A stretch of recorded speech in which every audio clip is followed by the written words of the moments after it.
सवाल पे तवज्जो रखें बेटा। ये सवाल जो है वो लेस्पियर पाची का है। कमोडिटी में 2 साल मौजूद है, 1990 और 1994। अब याद रखना, 2 सालों में जो पुराना नया साल होगा वो करंट ईयर होगा, और जो प्रीवियस ईयर होगा उसको बेस ईयर कहेंगे। तो 1990 बेस ईयर है और 94 करंट ईयर है। याद रखिएगा, बेस ईयर की प्राइस और क्वांटिटी को पीओ और क्यूओ कहेंगे, और करंट ईयर की प्राइस और क्वांटिटी को क्यूएन, पीएन और क्यूएन कहेंगे। सवाल में P1 और Q1 से डिनोट किया गया, ऐसा भी कह सकते।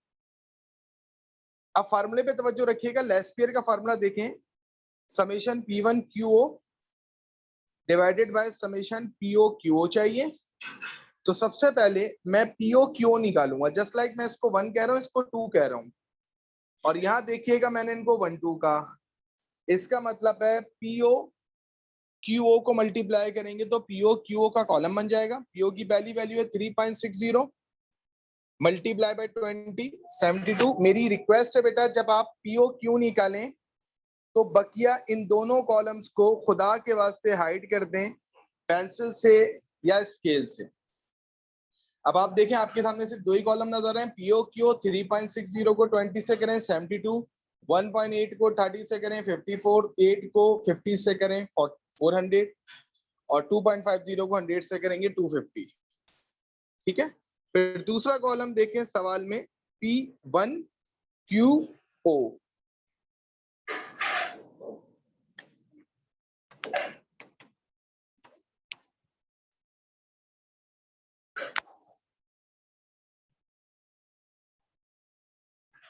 अब जो मेरे नंबर हो जाएंगे, ये 1 था, ये 2 था, ये 3, ये 4। अब आप सवाल में देखिएगा, मुझे चाहिए P1 QO। इसका मतलब है इसकी जरूरत नहीं, इसका मतलब है इसकी जरूरत नहीं। ठीक है बेटा।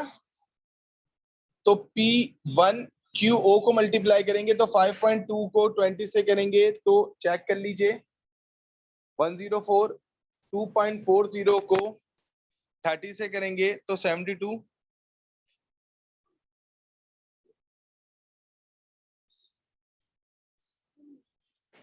12 को 50 से करेंगे 600, 5 को 100 से करेंगे 500।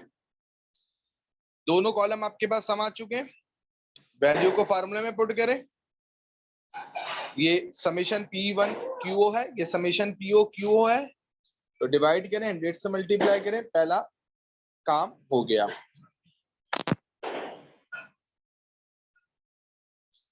अगले फार्मूले को देखें पाची के, P1 Q1 समेशन निकालना है इसका, और समेशन PO QO।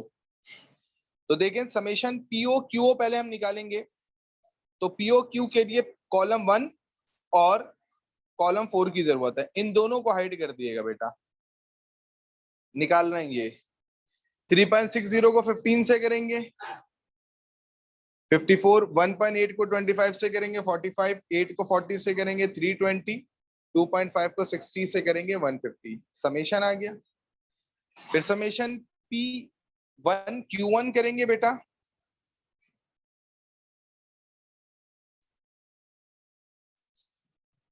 अब हमें ये निकालना है। ठीक है, यानी कि 5.2 को 15 से करेंगे 78, 2.4 को 25 से करेंगे 60, 12 को 40 से करेंगे 480, 5 को 60 से करेंगे 300, 918 आ जाएगा। दोनों सम की वैल्यू को उठा के यहाँ पुट करेंगे, आपके पास आंसर आ जाएगा।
बीच में थोड़ी सी रिकॉर्डिंग बंद हो गई बेटा, माजरत।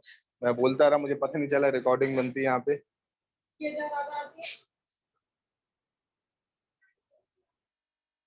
पीओ क्यू निकालेंगे बेटा, इन दो कॉलम को मल्टीप्लाई करेंगे। 3 7 21, इन सबको हाइड कर दें। इस कॉलम की बात कर रहा हूँ। 3 7 21, 4 12 48, 6 10 60, 3 5 15 45।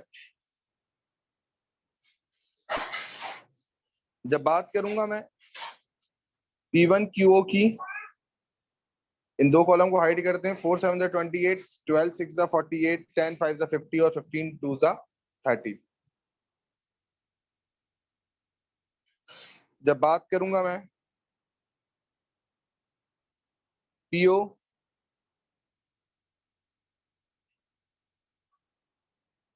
Q1 की, इन दोनों को हाइड करते हैं। 3 5 15, 4 8 32, 6 15 90 और 3 18 54।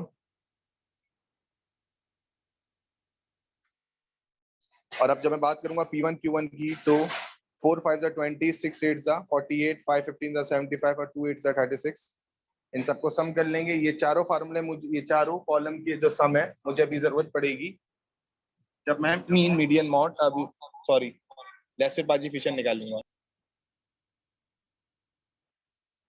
बेटा देख लें, लेफ्ट पे पाची फिशर वही आंसर जो भी हमने शो किए हैं। समीशन P1 QO जो था 180 था, समीशन PO QO जो था 174 था। दोनों को डिवाइड करें, 100 से मल्टीप्लाई करें, 103.45 आंसर आ जाएगा। पाची में summation P1 Q1 divided by summation PO Q1 multiply by 100, 179 divided by 191 multiply by 100, 93.72 आ जाएगा। और फिशर एमसीक्यूज में भी आपने पढ़ा है कि Fisher is the product of square root. लेना है प्रोडक्ट का, किसका? लेस्पियर पाची का। तो आप चेक कर लें, 103.45 मल्टीप्लाई बाय 93.72, इन दोनों को मल्टीप्लाई करके रूट लें तो 98.46 आंसर आ जाएगा बेटा इसका।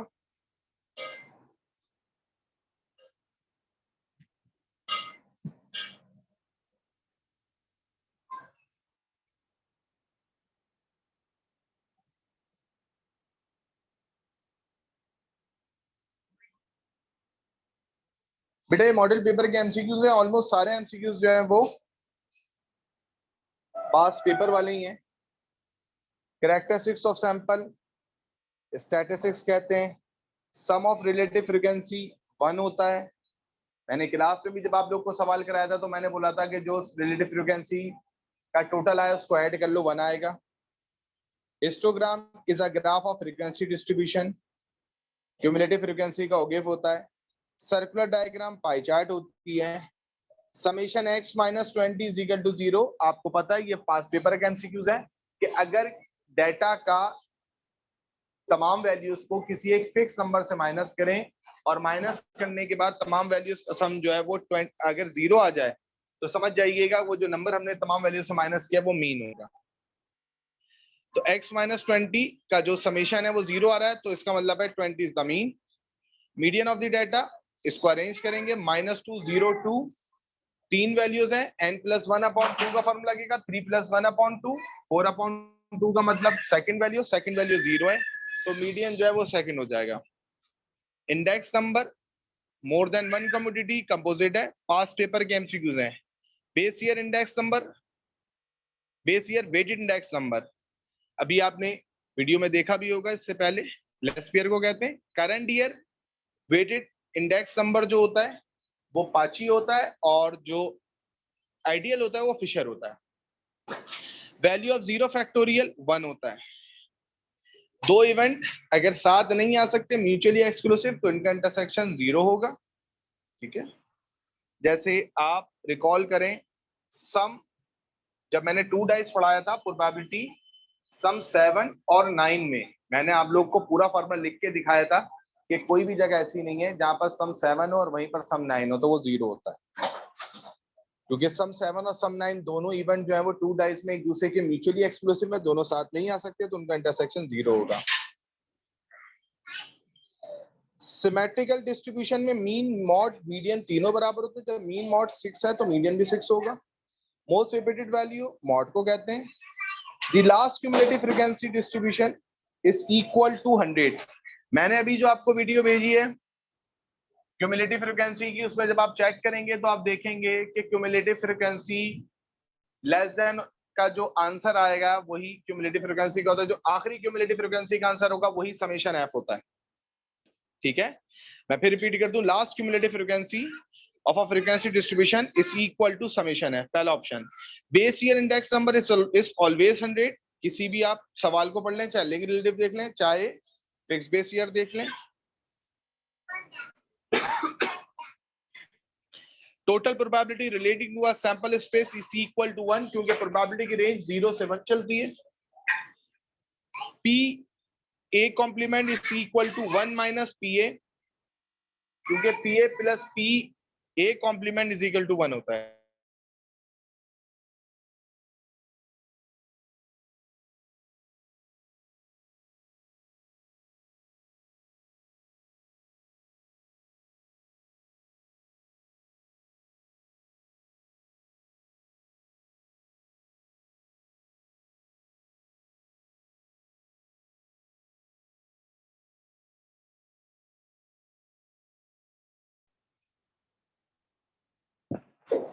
लेस्पियर पाची